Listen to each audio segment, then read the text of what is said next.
2018년 8월 대한민국을 떠들썩하게 만든 사건이 있었다. SBS 그것이 알고 싶다에 세 차례나 기획, 방영된 은혜로교회 사건이다. 당시 경찰은 SBS 그것이 알고 싶다 팀과 함께 여론몰이를 위해 검찰에서 공소가 제기되기도 전에 피의사실 뿐만 아니라 자칭 피해자들의 일방적인 주장을 대여까지 써가며 마치 사실인 양 조작 방송을 하였고, 이로 인해 전 국민이 공분하고 비난하는 왜곡된 여론이 조성되어 실제 사실관계가 아닌 여론에 따른 21세기 종교 재판을 한 것이다. 재판부는 처음부터 모든 혐의를 유죄로 판단하여 재판을 진행하였고, 이로 인해 심지어 객관적인 사실과도 배치되는 내용을 결정적 근거라고 판결문에 적시하며 사실상 모든 혐의에 대해 유죄 판결을 내렸다. 설마 21세기에 그런 판결이 있겠느냐는 의구심이 들 수도 있겠지만 이는 명백한 사실임을 증명하고자 한다. 정말 은혜로 교회 신옥주 목사님과 성도들에게 내려진 판결이 공정한 판결인지 객관적인 사실을 통해 증명할 것이며, 이 글을 읽는 분들에게 그 판단을 맡기고자 한다.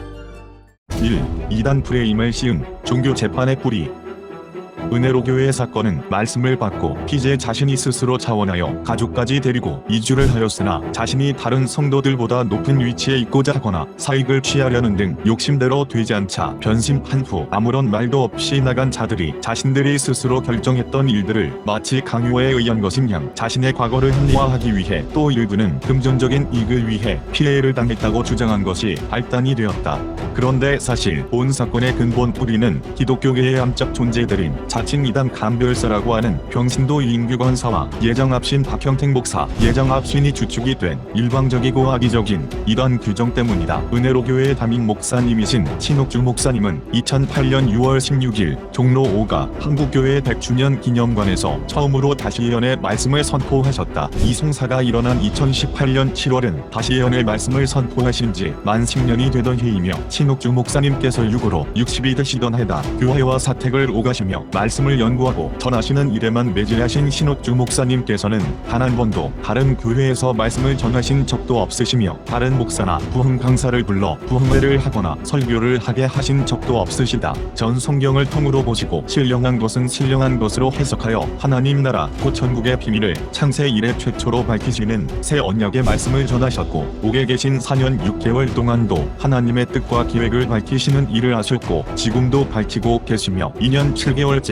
신문에 공포하여 이 세대를 향한 하나님의 뜻을 알리시고 계신다. 그런데 자칭 이단 감별사라고 하지만 이단 조작자라고 판명된 감리교 이인규 권사, 예정합신 소속의 교인 한 명 없는 박형택 목사와 그가 소속된 사단의 하인 예정합신은 박형택 목사의 이단 몰이에 힘을 실어주는 뒷배경이 되어 교회와 목사에게는 사형 선고나 마찬가지인 이단 규정을 남발하였다. 이들이 이단 정죄에 열을 올리는 이유는 성경에 기록된 말씀을 깨달아서가 아니라 밥벌이 수단으로 이용하기 위해서이다. 특히 여자 목사들을 표적으로 자신들이 운영하는 인터넷 신문사나 카페 등을 통해 동일한 내용의 글을 반복적으로 올려 마치 공론화된 사실인 것처럼 교묘한 언론 플레이를 하였고, 이들로부터 이단 시비에 걸린 목사들은 이인규 박형택을 초청하여 이단 세미나를 개최하고 강사료를 주고 입막음을 하도록 만드는 것을 목적으로 하였다. 그러나 신옥주 목사님께서는 그들이 원하는 대로 들어주시지 않자 계속해서 거짓말로 이단몰이 여론을 조장하였고,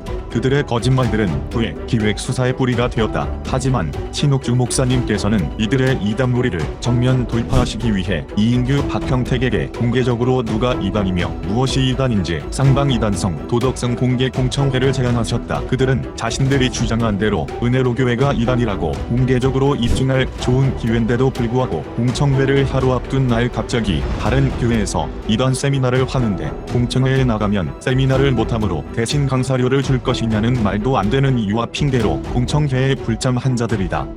그거는 그러니까 지금 자기 사정은 이러니까 안 된다고 얘기를 하고, 아니, 이인규 씨는 내 사정은 그냥 나와라 이러버리고 나는 아니 3일 동안 본인이 한 이야기를 본인이 아니, 뒤집고 있는데 그거를 옆에서 말하면 되겠습니까? 3일 동안 행사가 지금 저기 50만 원 해서 150만 원에 강사비를 150만 그런 얘기를 그런 이야기는 하면 안 됩니다. 그런 자들에게 신옥주 목사님께서는 오히려 진리로 돌아서라고 권면하셨다. 그런데 이들은 신옥주 목사님의 설교가 자신들을 비방했다고 명예훼손으로 고소하는 뻔뻔한 일들을 서슴지 않았다. 결국 이인규와 박형택은 자신들이 저지른 악행대로 기독교 교단들에 의해 자신들이 이단이라 정죄당하였다. 또한 최근 이들에게 피해를 받은 사람들이 이들이 금품이나 자신들의 밥벌이를 위해서 이단 조작을 자행해왔다는 사실을 폭로하는 책에 출간하는 것을 막기 위한 가처분 소송에서 패배하면서 오히려 책의 내용이 사실이라는 판단을 받아 이단 조작자라는 그들의 실체를 만천하에 드러내었다.